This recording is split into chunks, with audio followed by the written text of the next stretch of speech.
Hallelujah.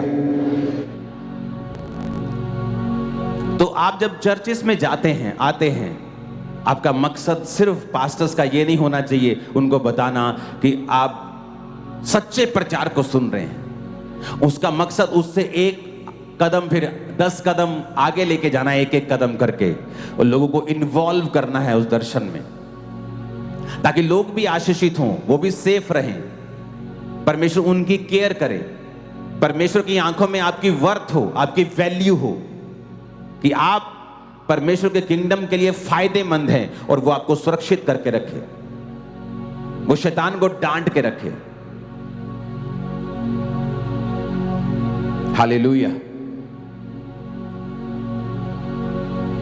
एक विश्वासी होने के नाते आपकी कॉलिंग है धर्मी जीवन जीना। नहीं तो जितनी गड़बड़ियां आज एक विश्वासी की लाइफ में हैं,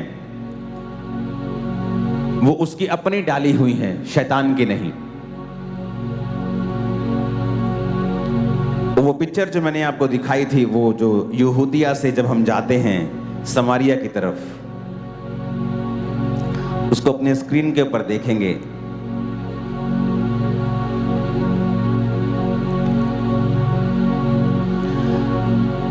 तो मैंने ये वचन क्रूसेड पे दिया था, आज मैं थोड़ा उसको खोलूंगा। नीचे यहूदिया है, जूडिया जहां लिखा है। अगर अंदर आपके पास मार्कर है तो उसको मार्क कर देना ब्लैक के साथ। वो देखो नीचे क्या है, जूडिया, जिसे हम यहूदिया कहते हैं हिंदी में।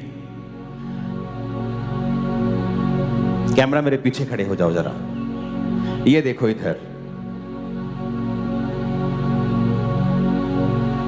ये है यहूदिया, ये नीचे कौन है यार अंदर, ये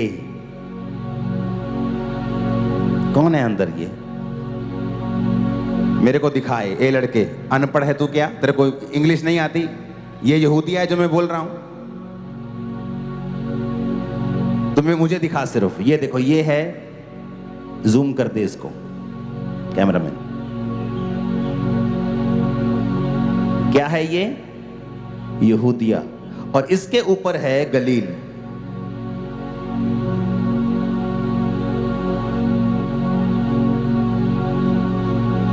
नीचे क्या है,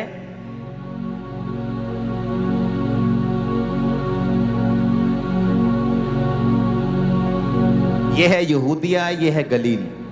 और यीशु मसीह को यहां से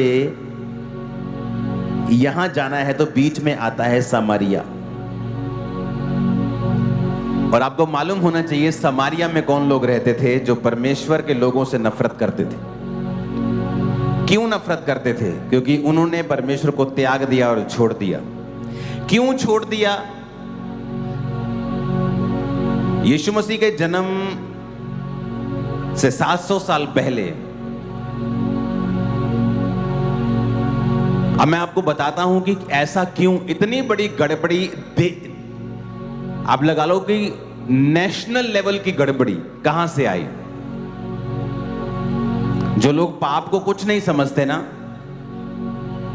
मैं उनको बताता हूं कि ये कितना बड़ा असर डालता है एक देश के ऊपर, एक व्यक्ति के ऊपर। यीशु मसीह के जन्म से 700 साल पहले की ये बात है, और ये शुरू होती है दाऊद से।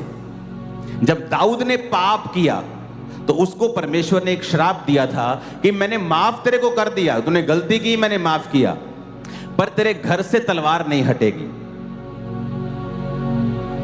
तो दाऊद ने जब अपने बेटे सुलेमान को राजा बनाना था तो उससे पहले दाऊद के 2 बेटे मर गए थे तलवार के साथ। अगर आप ध्यान से देखेंगे तो एक पहले और एक बाद में, एक दाऊद का विद्रोही था और एक सुलेमान का, और दोनों मर गए थे। अगर आप हिस्ट्री की बुक्स पढ़ेंगे और आप अगर राजा की पुस्तक पढ़ेंगे पुराने नियम में, उसका 17, 18, 19 पढ़ेंगे अगर आप, तो आपको एक थोड़ी सी हिस्ट्री आपको बाइबल में मिलेगी उसकी, और उसको आपको मैच करना पड़ेगा दूसरी बुक्स में जाके कि हुआ क्या था। जब दाऊद ने पाप किया और उसके बाद सुलेमान भी पापी बना और उसने बहुत सारी स्त्रियों को बिहा कर परमेश्वर के पीछे चलना छोड़ दिया, तो उससे परमेश्वर के राज्य में दो फाड़ आया, पार्टीशन हो गई। जब जब आप परमेश्वर में पवित्रताई में चलते हैं, आप बढ़ते हैं, और जब जब आप पवित्रताई को कम करते हैं, परमेश्वर आपको कम कर देते हैं। तो उस समय जो राज्य था, परमेश्वर के पाप के सामने पाप करने के कारण उस राज्य में फूट पड़ गई, क्योंकि जब असीरिया के राजा ने उन पे अटैक किया तो जो सामरिया था वो अलग हो गया, और यहूदिया और जो ऊपर गलील का राज्य था ये अलग था। यहूदिया और गलील के राज्य के लोग आपस में मिलते थे और समारिया के लोग जो थे वो अलग हो गए थे। कारण अगर आप पीछे ढूंढने जाएंगे, ये तो यीशु मसीह के समय की बात है, 2000 साल पहले की, लेकिन ऐसा हुआ क्यों कि समारिया के लोगों से यहूदी लोग अपना कोई भी नाता नहीं रखते थे। इसलिए प्रभु यीशु मसीह ने जब कहा था मुझे पानी पिला, तो वो कहते थे तू यहूदी होकर मुझसे पानी क्यों मांगता है, क्योंकि यहूदी लोग हमारे साथ कुछ भी व्यवहार नहीं रखते, वो हमसे नफरत करते हैं। जब परमेश्वर को यहूदिया से गलील जाना होता था तो बाहर से बाईपास होके जाते थे, बीच में से होके नहीं जाते थे। लेकिन यीशु मसीह बीच में होके गए, वो एक अलग बात है। उसने अपनी रेपुटेशन की परवाह नहीं की, लोग क्या कहते हैं परवाह नहीं की, और उस औरत को बचाया और सामरिया को बचाया, वो एक अलग विषय है। लेकिन मैं आपको बता रहा हूं आज कि ऐसा हुआ क्यों। ये शुरू हुआ दाऊद के पाप से, ये शुरू हुआ सुलेमान के पाप से, और पाप के कारण जो दो फाड़ आया, विभाजन आया, टूट आई, उसकी वजह से ऐसा हुआ था। बहुत से विश्वासी हैं, ले हैंड पे ले हैंड बोलेंगे हमारा करो, लेकिन खुद अपनी जिंदगी के पाप कभी खत्म नहीं करेंगे। उनको ये पता ही नहीं है कि जो मैं पाप कर रहा हूं, मैं अपने नौकरी पे जा रहा हूं और मैं चोरी कर रहा हूं, उसको पता ही नहीं है ये पाप है। लेकिन वो जब बीमार होता है, जब गड़बड़ी होती है लाइफ में, जिंदगी में, घर में फूट आती है, बनती नहीं, लड़ाई होते हैं, झगड़े होते हैं, फिर वो खड़ा होता है प्रेयर लाइन में कि हम पर प्रार्थना करो, शैतान हमारे साथ ऐसा कर रहा है। वो शैतान नहीं कर रहा, वो उस पाप का परिणाम है जो आपने अपनी लाइफ में किया है। तो सुलेमान के पाप ने परमेश्वर की ग्रेस को खत्म कर दिया।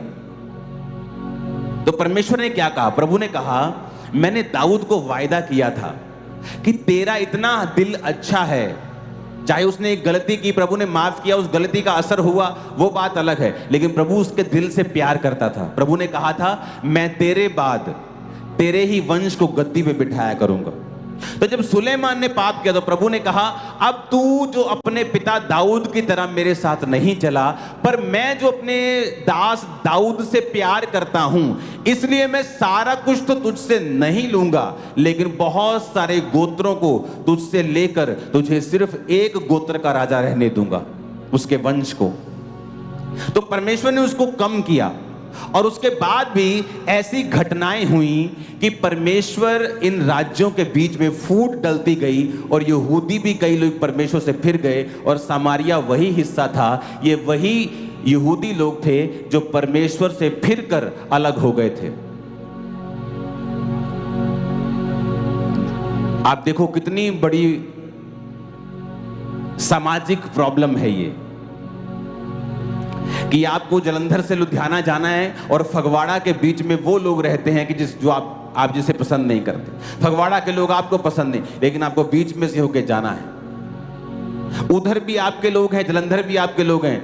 कितनी बड़ी एक सामाजिक प्रॉब्लम है। और कारण क्या था? वो पाप जो सुलेमान ने और दाऊद ने किया, वहां से इसकी शुरुआत हुई, और वो आगे बढ़ता बढ़ता एक छोटा सा सांप एक बड़े अजगर के रूप में बदल गया। और विश्वासी को क्या लगता है कि एक छोटा सा पाप है, हमें इसका क्या? मैं चुगली करता हूं, हमें इसका क्या? पास्टर की खिलाफती की, हमें इसका क्या?